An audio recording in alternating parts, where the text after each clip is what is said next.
Thank you. We'll get started. Mike, please. Hey, LeBron, Mike Trudell back in LA. Just wondered over the course of your career, what's your approach when a team, when your opponent is missing a couple of key players? What's key mentally, the message to relate to your team? Keep the same thing. You prepare for whoever's out on the floor. It's going to be five guys in opposing jerseys on the floor, and they're all dangerous. No matter who's in the lineup, no matter what the name is, you have to approach it like they all can beat you, as a unit. And as individuals, they're on the floor for a reason. So we understand that we will have a game plan, no matter who's out on the floor. But that's not for us to worry about. For us to worry about is how we approach the game, coming to game two, and how we continue to work our habits and try to be as great as we can be throughout 48 minutes. Michael Lee. Hey, LeBron, in what ways have you benefited from all these finals appearances in terms of what it's meant to have the game's best coaches kind of expose any weaknesses and kind of, nitpick at your game? And what coaches that you face on this stage have had the biggest influence on your improvements? Like I mentioned last night, best teacher in life experience. And I've played against great coaches throughout my whole career, not only the regular season, but also in the postseason, throughout first, second, third, in finals runs. I played against some exceptional coaches, great coaches, Hall of Fame coaches, Hall of Fame players, and they've all opponents and coaches have helped me get to this point where I am today, to a point where I have no weakness, offensively or defensively, to where if I can read a defense and I can exploit it, I can put myself in a position to be successful. Doesn't mean that the ball goes in all the time, but I'm not there's nothing that out on the floor that I cannot do at this point in my career, and that's all because of the competition and the adversity and the losses and everything I've been throughout the course of my career. That at that point in time, I said, okay, well, I got to work on that because that's what they're allowing me to have, and now I got to work on this because they're shutting this down in my game. So, it's just all, like I said, best teacher in life is experience, and I've experienced it all. LeBron, last night you were so excited to get back into the film and just kind of go over what had happened in game one.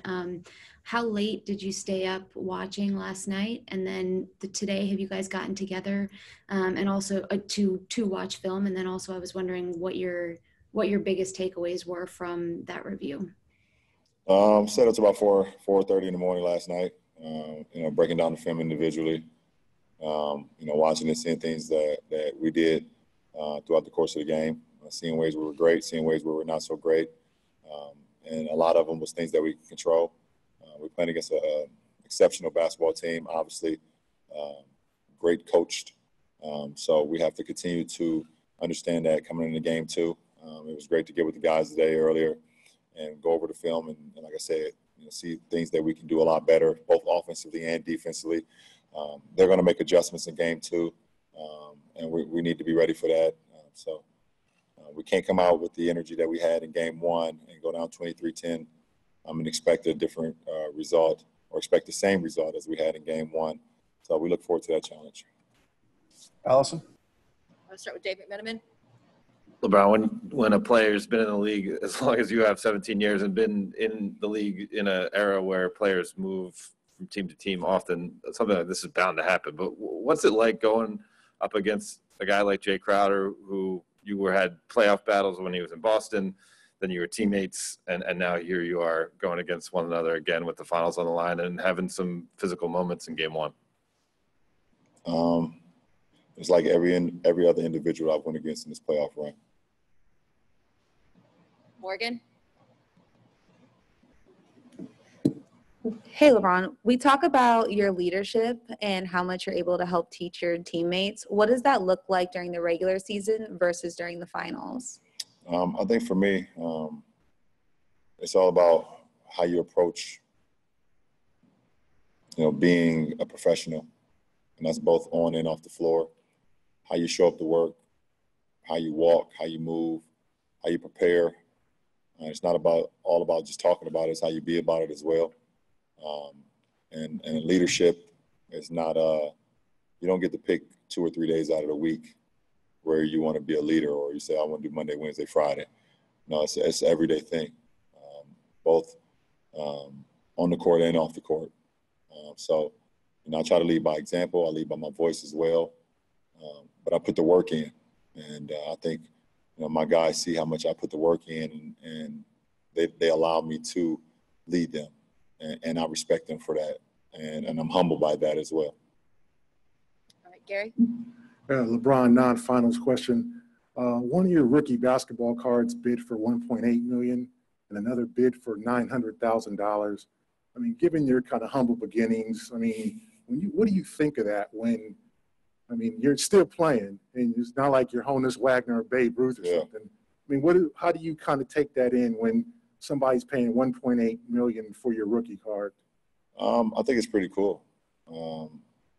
That's the first thing I think about, and think about where I come from. Hearing those numbers, you didn't hear those numbers much growing up, obviously where I'm from. And the second thing I think about is I have 2 rookie cards of my own. So I'll be good for a very, very long time. No matter what happens, I'm good. Sorry, Sam. LeBron, a couple of days ago, you talked about when it comes to what's happening in the world right now, controlling what you can control. On the voting front, the Washington Post today had a story come out saying that the players have gone from, I think, 22% to 85% representation. That's you guys controlling what you can control. How much pride do you take in that? And do you feel like that message is landing and will make a mark? That is the hope. Sam, that's the hope every day that you can educate and you can get people motivated to go out and create change. And I've just tried to put not only myself but my team in a position to be able to educate whoever needs it, and to encourage and to empower people in our communities. Like I said, we always talk about change in our communities. We want change. We want to see this. We want to see that. We have the opportunity to do so. And it's an honor for me to be in a position where I can have a platform and I can have a support system and I can have a group of people that we can put together a plan and then execute that and give it back. And it's also very humbling as well to hear that number, that percentage go from the low 20s to the 80s.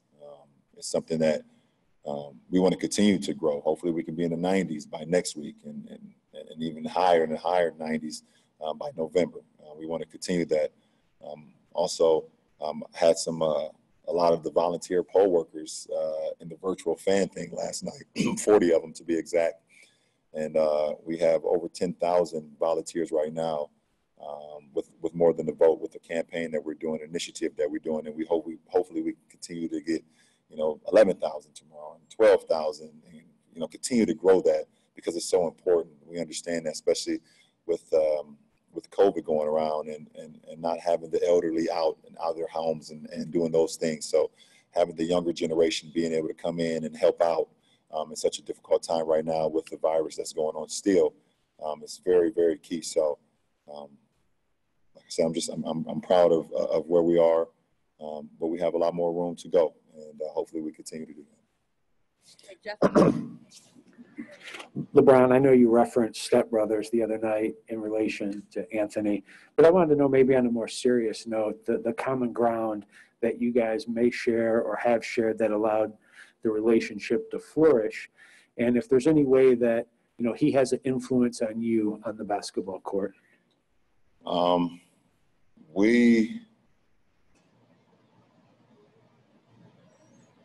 We're not jealous of each other. I think that's the best thing. In professional sports, you have guys that join forces, you call them alpha males. That's what they call them.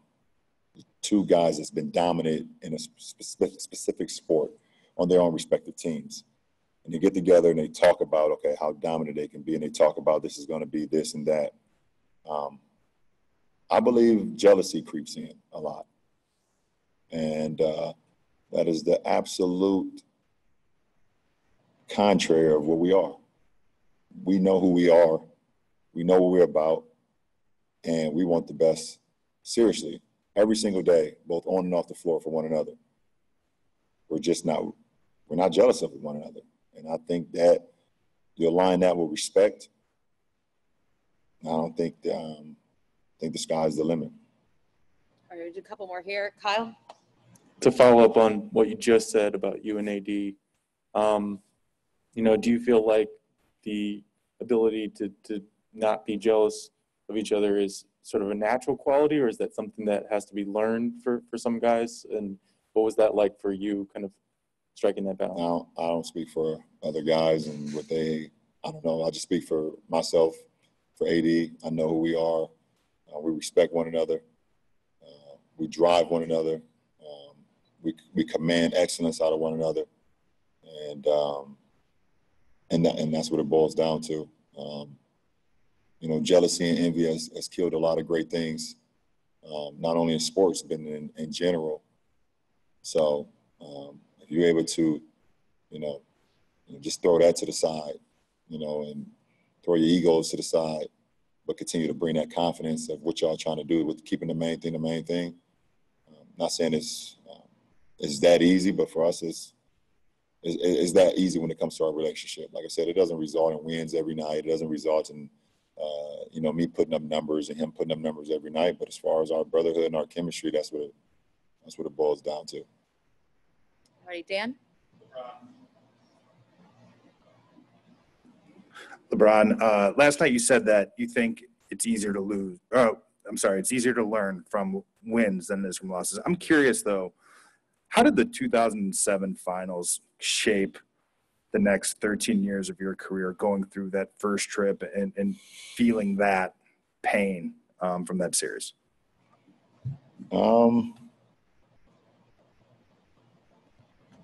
Well, I mean, obviously they were the better team. Dealing with, Timmy and Manu and Tony and Pop, 4 Hall of Famers.